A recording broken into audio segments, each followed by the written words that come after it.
The Story About Ping by Marjorie Flack and illustrated by Kurt Weiss.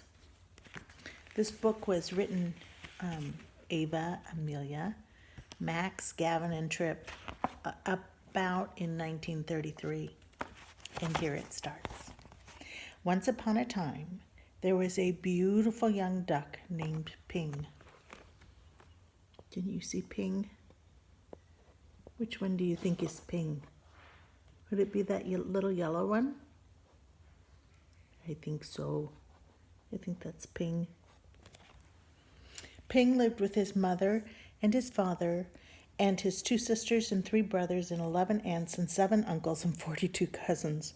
Their home was a boat with 2 wise eyes on the Yangtze River. Each morning, as the sun rose from the east, Ping and his mother and father and sisters and brothers and aunts and uncles and his 42 cousins all marched one by one down a little bridge to the shore of the Yangtze River. All day they would hunt for snails and little fishes and other pleasant things to eat. But in the evening,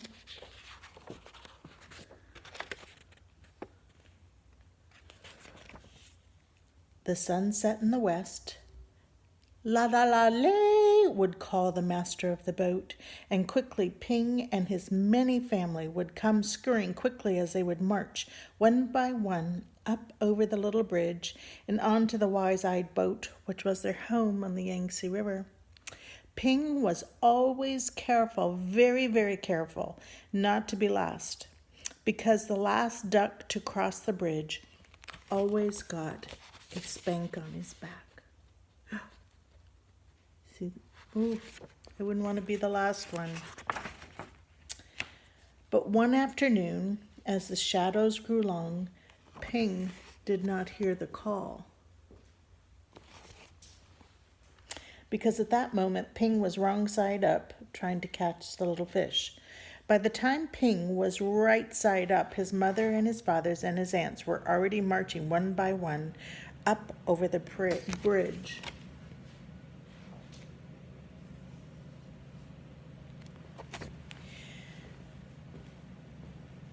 By the time Ping neared the shore, his uncles and cousins were marching over, and by the time Ping reached the shore, the last of his 42 cousins had crossed the bridge.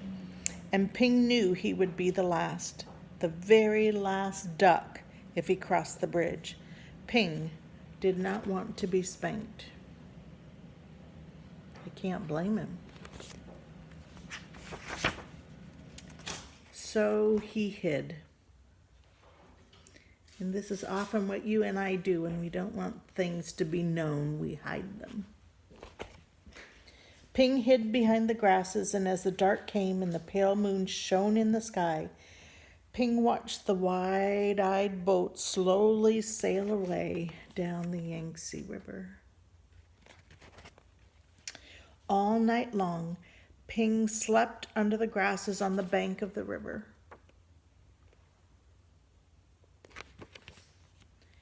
With his head tucked under his wing, and when the sun rose up from the east, Ping found he was all alone on the Yangtze River.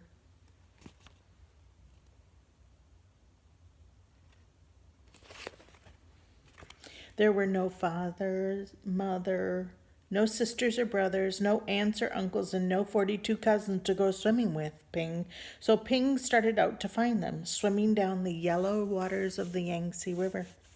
As the sun rose higher in the sky, boats came. Big boats and little boats and fishing boats and beggar boats, houseboats and raft boats, and all these boats had eyes to see with, but nowhere could Ping see the wise-eyed boat, which was his home.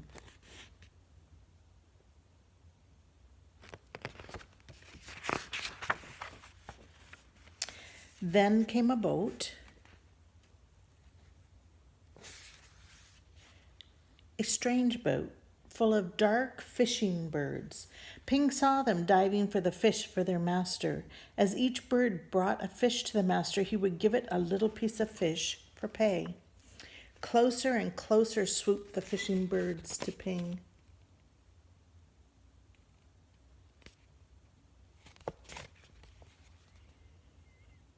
Now Ping could see shining rings around their necks. Can you see the shining ring around the neck? The metal ring was so tight that the birds could never swallow the big fish they were catching. Swoop, splash, splash, the ringed birds were dashing here and there, all about Ping. So down he ducked, and he swam under the water, the yellow water of the Yangtze River. When Ping came up to the top of the water, far away from the fishing birds, he found little crumbs floating by a little floating tender little rice cake crumbs, which made a path to a houseboat. As Ping ate the crumbs, he came nearer and nearer to the houseboat. Then, splash!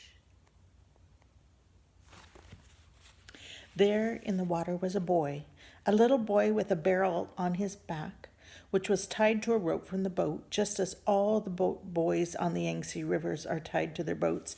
And in the boy's hand was the rice cake.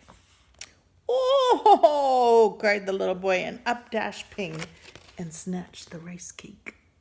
Oh, Ping was an opportunist. That means taking advantage of the situation. Opportunist. Quickly, the boy grabbed Ping and held him tight. "Quack, quack, quack, quack, quack," said Ping. "Oh, oh," yelled the little boy. Ping and the boy made such a splashing and such a noise that the boy's father came running, and the boy's mother came running, and the boy's sister and brother came running, and they all looked over the edge of the boat at Ping and the boy, splashing in the Yangtze River.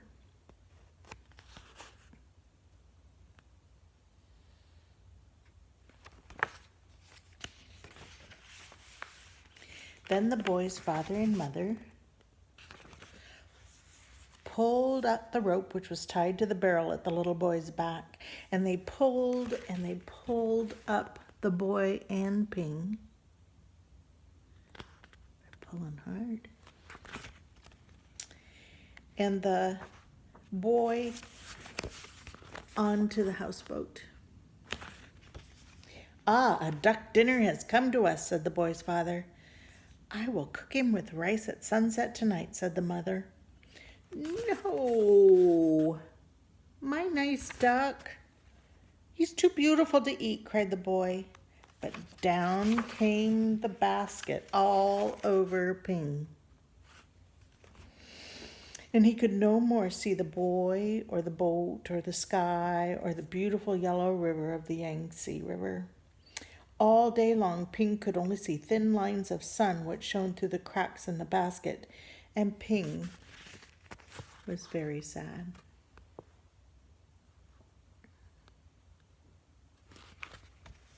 After a long while, Ping heard the sound of oars and felt the jerk, jerk, jerk of the boat as it was slowly rowed down the Yangtze River.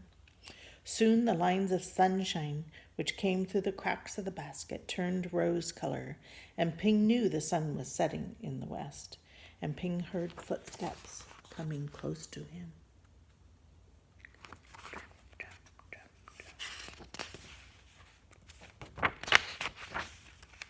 The basket was quickly lifted, and the little boy's hands were holding Ping, and quickly and quietly the boy dropped Ping into the water.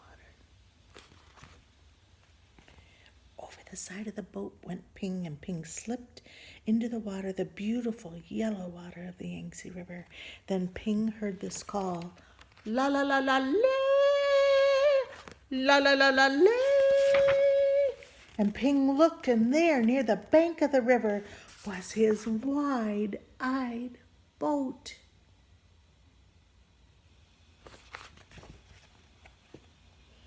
It was Ping's home, and Ping saw his mother and his father and his aunts all marching one by one over the little bridge. And swiftly Ping turned and swam, paddling fast toward the shore. Now Ping could see his uncles crossing one by one. Paddle, paddle, paddle, paddle. Ping hurried toward the shore, and Ping saw his cousins marching one by one. Paddle, paddle, paddle, paddle. Ping neared the shore, but as Ping reached the shore, the last of Ping's 42 cousins marched over the bridge, and he knew he was late again. But up marched Ping, up on that little, and he got a spank. He came down on his back. Ouch. Then at last, Ping was back with his mother and his father and his 2 sisters and 3 brothers and 11 aunts and 7 uncles and 42 cousins, home again on the wise-eyed boat of the Yangtze River.